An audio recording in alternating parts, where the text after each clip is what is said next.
Olá, gente, tudo bem com vocês? Questionamentos em debate, professor Reinaldo Costa.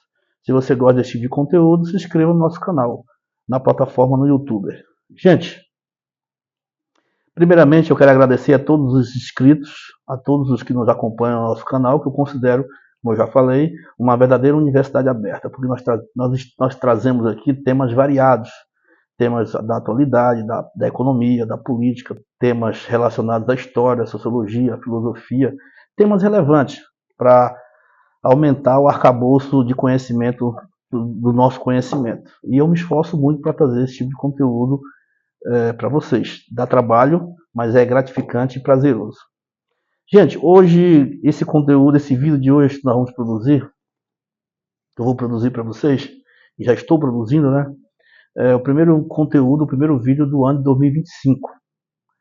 Primeiro conteúdo do ano de 2025. Então, eu quero aqui agradecer a todos, que o crescimento do nosso canal só se dá através de vocês, que nos acompanham, que se inscreve, que recomenda, que compartilha do nosso canal para outras pessoas. Obrigado do fundo do coração, ok?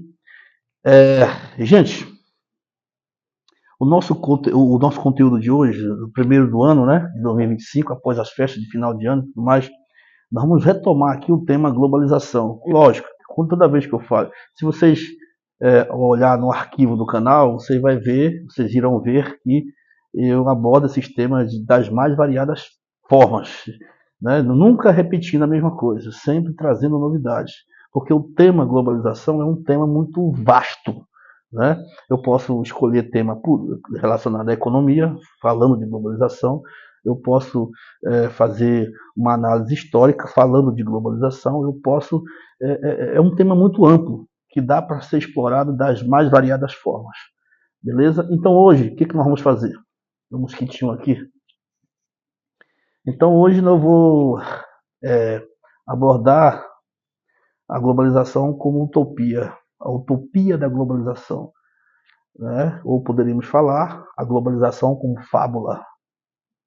Né? O professor o grande geógrafo brasileiro, baiano, negro, Milton Santos, já aborda essa temática, a globalização como fábula.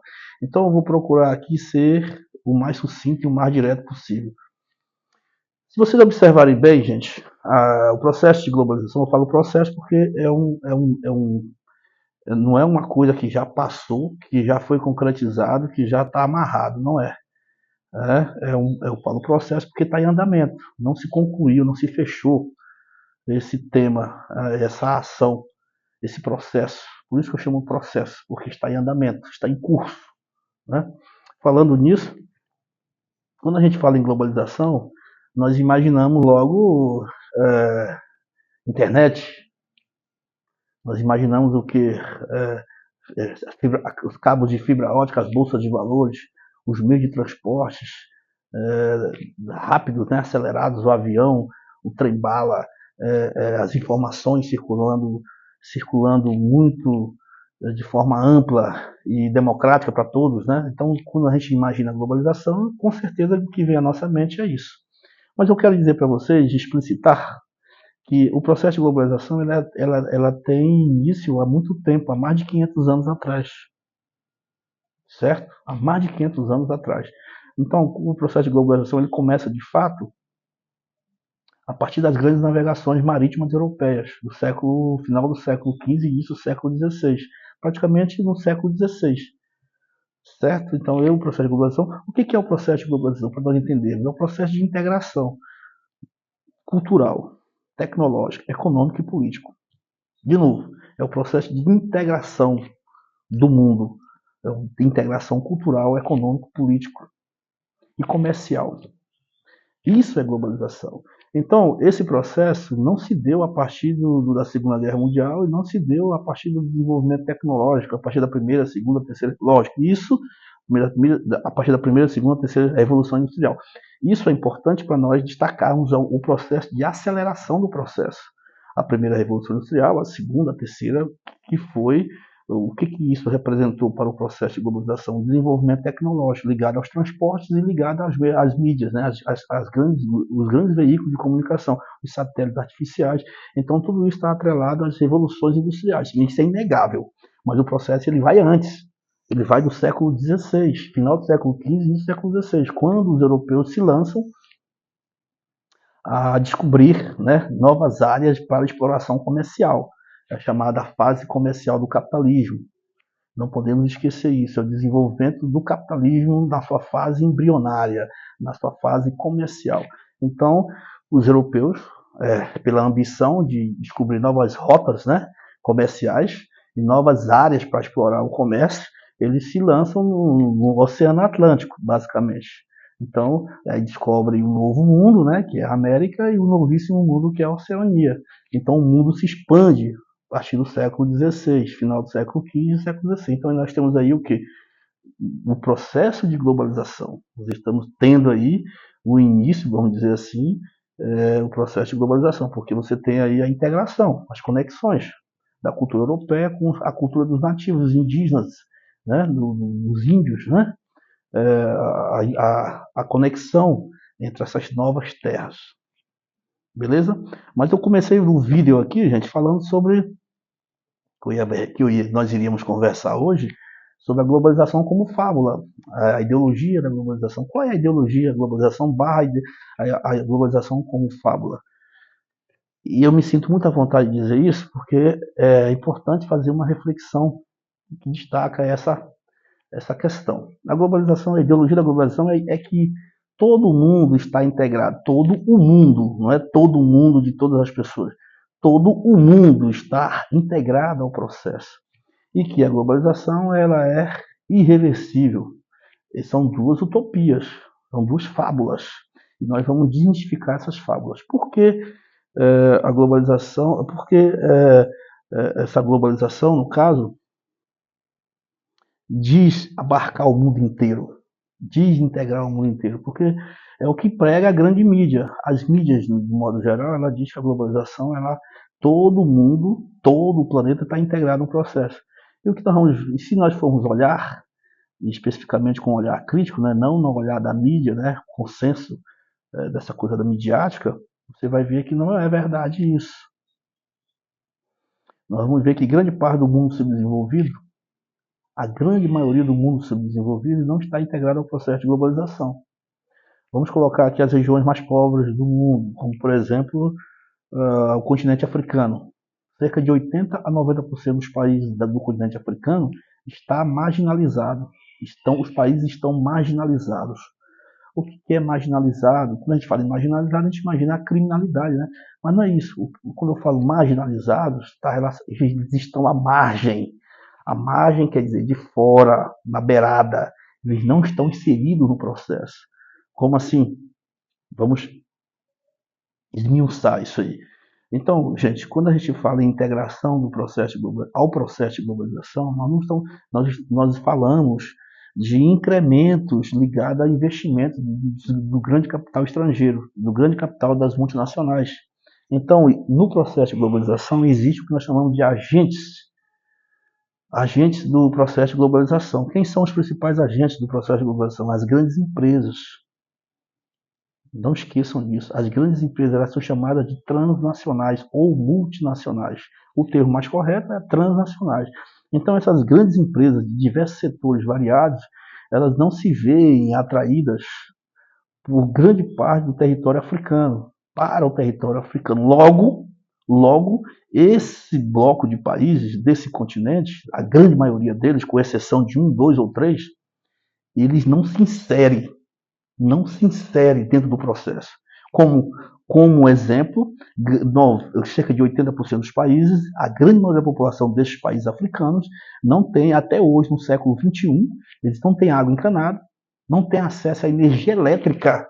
Gente, a energia elétrica, que a energia elétrica ela te dá a possibilidade de outras coisas, né? Como, por exemplo, conforto, comprar eletrodoméstico, etc, etc, etc. Então, grande parte da população africana não tem acesso à energia elétrica. Como que eu vou dizer que essas pessoas estão inseridas no processo de globalização?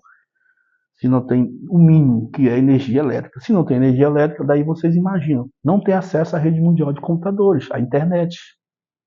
Então, eu não posso afirmar que esse bloco de países está integrado ou inserido no processo de globalização. Porque os agentes da globalização, o principal agente, que são as grandes empresas do setor, de diversos setores econômicos, as empresas transnacionais, não se veem atraídas por esse bloco de países. Por que não se veem atraídas? É uma série de fatores. A questão da renda, é uma população, grande parte da população, não posso generalizar, mas grande parte da população africana, ela é uma população pobre, não tem renda, se não tem renda não tem poder de compra, se não tem poder de compra, o que essas empresas vão fazer lá? A não ser com raras exceções. Você tem aí empresas do setor de mineração de ouro, mineração de diamantes, que lá tem uma região muito rica dessa questão mineral. Então, algumas empresas transnacionais estão instaladas, sim, em alguns países, para priorizando essa questão da exploração. Ponto. Agora, isso se transformar em renda para a população, em riqueza para o país, aí é uma outra história. Então, eu costumo dizer que grande parte da população mundial, eu estou citando como exemplo aqui, grande parte da população africana, ela os países e a população não estão inseridas no processo de globalização, devido aos motivos que eu acabei de elencar aqui, certo? Então, isso é um problema, porque um dos principais problemas no mundo hoje é a pobreza. Nunca se teve tantos bilionários e ricos no mundo hoje como se no passado como se tem hoje. Então isso é um problema. O número de milionários é um retrato de que há uma concentração de renda abissal, separando ricos e pobres. Se tem muitas pessoas, se tem um grupo cada vez maior de pessoas concentrando a riqueza, existe um número muito maior, infinito de pessoas que não têm acesso ao mínimo. Renda para alimentar-se e acesso aos bens básicos, como é o caso, por exemplo, que eu já falei aqui, energia elétrica. Se não tem energia elétrica, não tem acesso à rede mundial de computadores. Se não tem acesso à rede mundial de computadores, aí isso vai a uma reação em cadeia. E não tem escolas. Não tem escola, não tem saneamento básico. A grande parte da população africana, nas cidades superpopulosas da África, vive em favelas, em áreas periféricas, que faltam tudo, saneamento, falta aumento da criminalidade, há uma falta de urbanização nas áreas mais carentes, onde prevalece a população mais pobre, então essas pessoas não estão inseridas. Eu afirmo para vocês. Porque o principal agente da globalização, que são as empresas transnacionais, elas não estão instaladas nesses locais, porque também elas não se veem atraídas pela falta de perspectiva, de renda. E outra questão da corrupção nos estados dos países africanos, também é outro problema. Beleza? Então, eu estou centrando a minha análise aqui nos países africanos, mas não é só os países africanos. Existe também, em grande parte, um número significativo de pessoas no Sudeste Asiático, nas mesmas condições. Aqui na América Latina também, pessoas com as mesmas condições. Então, em suma, gente, em suma, a globalização como fábula, ou seja, a utopia da globalização, que diz abarcar o mundo inteiro, que diz inserir e integrar o mundo inteiro e que isso é um processo irreversível. Eu estou desmascarando aqui que a globalização ela não é um fator que insere que todos estão integrados, todos os países do mundo estão inseridos. Não é, porque a minha fala, que eu já elenquei aqui, demonstra muito bem isso. Todo mundo não estão inseridos nesse processo. Algumas regiões do planeta, sim, se beneficiam e estão integrados. Beleza? Gente, então eu quero desejar aqui um ano de 2025 maravilhoso para todos, né? Que todo mundo possa ter saúde, ter renda, isso é importante para que possa trazer o mantimento para dentro de casa e que Deus abençoe a todos, tá? Esse é o nosso primeiro conteúdo de hoje. Espero que vocês tenham gostado. Até o nosso próximo encontro.